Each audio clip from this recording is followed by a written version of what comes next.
Jeremias capítulo 3, versículo 22 em diante.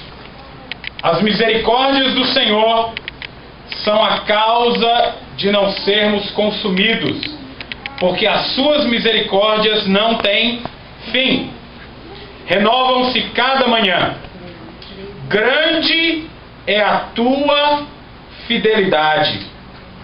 A minha porção é o Senhor, diz a minha alma. Portanto, esperai nele. Bom é o Senhor para os que esperam por ele, para a alma que o busca. Bom é aguardar a salvação do Senhor, e isso em silêncio. Pai amado, nós mais uma vez nos aproximamos do teu trono de graça e te pedimos, Senhor, que a tua unção e a tua misericórdia permeiem, Senhor, esse mover do teu Espírito, Senhor, essa manhã. Permeiem a exposição da tua palavra. Que ela, meu Deus, como a tua palavra própria registra, é como espada afiada de dois gumes que penetra até a divisão da alma e do espírito, juntas e medulas, e é apta para discernir os pensamentos, ação daquilo que ele havia profetizado no seu livro principal, todos nós conhecemos, o livro de Jeremias, após a consumação da destruição de Jerusalém, e é em si mesmo um lamento por aquilo que havia acontecido com a cidade mais importante no contexto e na história bíblica, que é a cidade de Jerusalém. E dando um pouquinho de introdução do contexto histórico em que isso se desenvolve, nós sabemos que o profeta Isaías já havia profetizado da queda de Jerusalém. Mas Jeremias foi um profeta, ou foi um profeta contemporâneo à destruição da cidade de Jerusalém. Nós sabemos que no ano de 609, Nabucodonosor ele invadiu, houve lá a batalha lá de Carquemes, onde Nabucodonosor destrói ali o exército dos egípcios, e posteriormente ele invade cada uma das províncias que possuíam aliança com os egípcios, ou que eram súditos do Império Egípcio, e nesse avanço militar Nabucodonosor ele vai e conquista Jerusalém. E nessa conquista, Nabucodonosor ele leva alguns exilados de Jerusalém para a capital do seu império, e dentre esses exilados está o profeta Daniel e os seus 3 amigos, né, que nós nos lembramos bem da história. Isso no ano 609 a.C.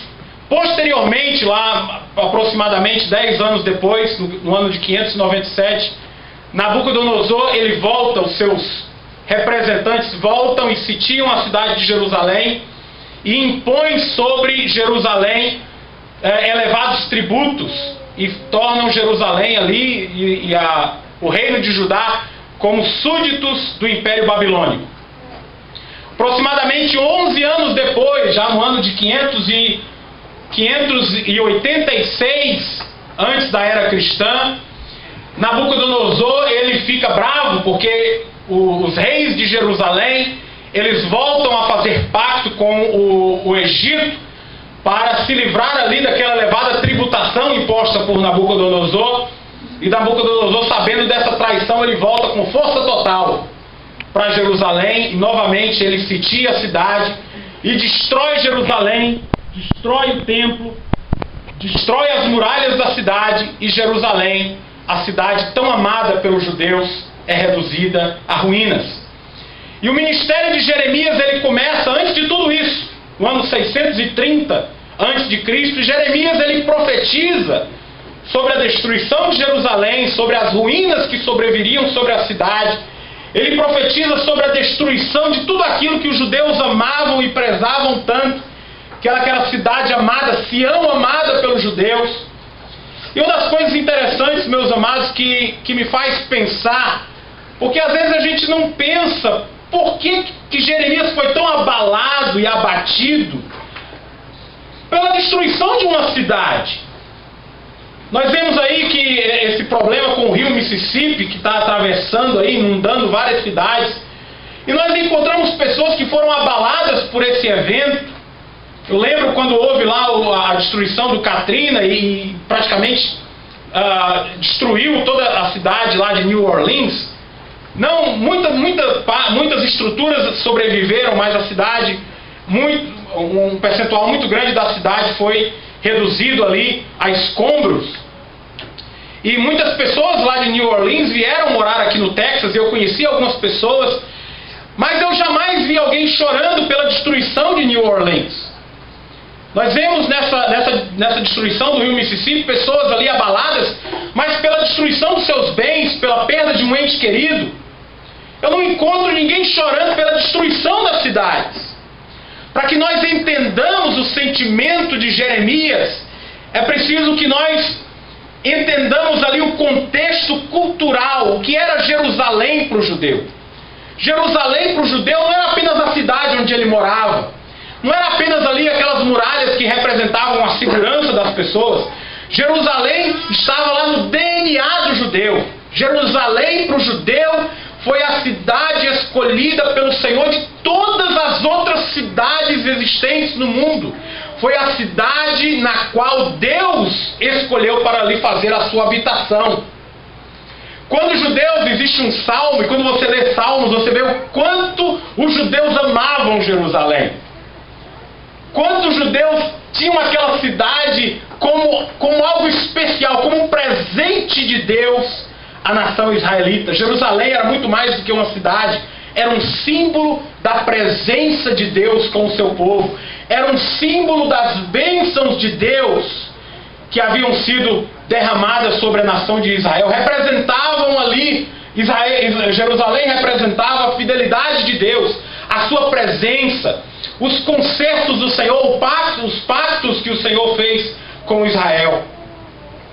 E nós encontramos ali no Salmo 137, se eu não me engano, os judeus já no exílio falavam assim, e eles os babilônios ficam nos questionando ou pedindo que nós cantemos cânticos de Sião. Como nós podemos cantar cânticos de Sião se a cidade está destruída? E eles no livro de Salmos falam que não há maior prazer para o judeu de que entrar ali nas portas de Jerusalém para adorar o Senhor. Aleluia. E nós encontramos que o amor que o judeu possuía por Jerusalém era algo que não apenas falava do lugar onde eles moravam, do lugar onde estava a sua residência, mas falava da fidelidade, da bondade de Deus, da escolha de Deus pela nação que ele amava, a nação de Israel. Por isso, meus amados, que Jeremias ele se entristeceu muito. Jeremias ficou muito abatido. Se você não está num dia muito bom, não leia o livro de Lamentações, porque como o nome já diz, é só lamento. Se você já está com um probleminha assim, já não está muito feliz, vá para o Evangelho, vá para uma epístola de Paulo, mas não leia Lamentações naquele momento, porque é um livro, meus amados, que reflete a depressão que ele vivia. Lamentações fala da profunda tristeza. Jeremias estava lá no fundo do poço, emocionalmente falando. Tinha chegado lá no fundo do poço, inconsolável. Mas, meus amados, mesmo durante esse processo de lamentação, e nós falamos de todo esse contexto histórico em que o evento ocorreu, mas durante todas essas lamentações de Jeremias, ele se lembra de 3 coisas que fazem com que ele volte a ter esperança. Jeremias ele se lembra aqui, começando no versículo 22, ele se lembra das misericórdias do Senhor, no versículo da sua bondade, e no versículo 23 ele se lembra da fidelidade do nosso Deus. E se eu pudesse dar título a essa mensagem, eu a intitularia Celebrando a Fidelidade do Senhor. Porque a fidelidade de Deus, meus amados, ela permeia o seu relacionamento, não apenas com Israel, não apenas com a igreja, mas a fidelidade do Senhor, ela permeia o seu relacionamento com todas as suas criaturas. O que é fidelidade? Quando nós estudamos teologia, se nós pudermos pôr uma definição em fidelidade, fidelidade é um atributo, uma perfeição de Deus que se reflete, que se revela no seu trato com as suas criaturas. Fidelidade é o atributo de Deus pelo qual Ele permanece leal a todas as suas promessas e a todas as suas palavras. O que sai da boca de Deus, você pode ter certeza que Ele já assinou embaixo. O que Deus promete, isso baseando-se na sua fidelidade, o que Deus promete, todas as suas promessas registradas nas Escrituras, elas estão fundamentadas num alicerce imperecível, que é a fidelidade de Deus. Fidelidade é um atributo do nosso Deus, e quando a gente estuda sobre isso, a gente vê que a fidelidade, Deus não dá a nós a sua onipotência.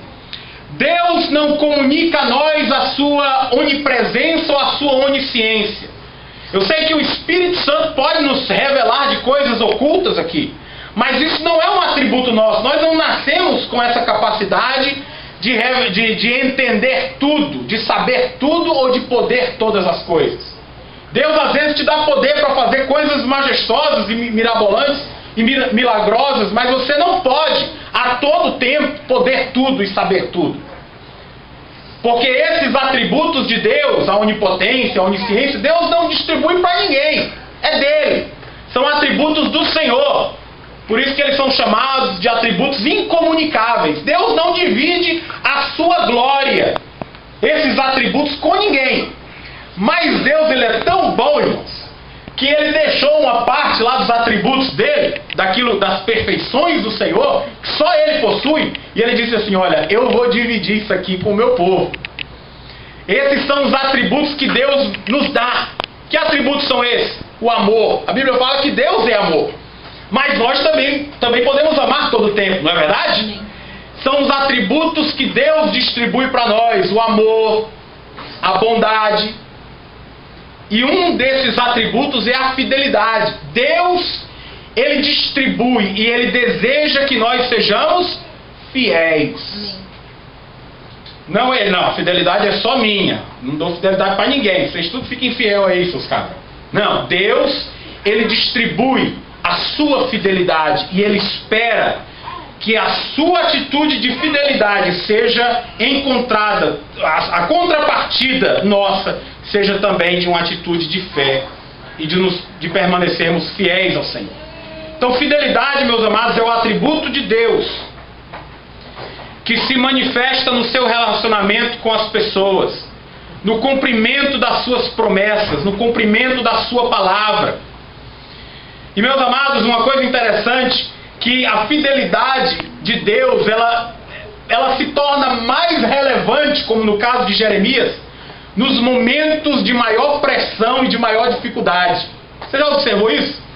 Existe um salmo, Salmo 92, versículo 2, que fala assim: pela manhã eu cantarei as tuas misericórdias, mas pela noite eu celebrarei a tua fidelidade. Você sabe quando você acorda pela manhã, você está todo esperançoso de um dia, né? De um dia sem problemas. Aí você acorda e você coloca o pé no chão, você lembra: Deus é misericordioso. Esse dia vai ser um dia abençoado. Mas aí o dia vai acontecendo, né? Aí você começa a atravessar situações que você não queria, vem problema de todo lado, né? Irmãos, eu não quero ser saudosista aqui não, mas o tempo em que não havia telefone celular era uma maravilha, irmãos. Né? Ninguém dava 5 horas, você saía do trabalho às 6 da tarde, você só ia na sexta-feira, você só ia se preocupar na segunda-feira de manhã. Mas agora não, você vai para casa, celular ligado e a gente te ligando, e é problema chegando.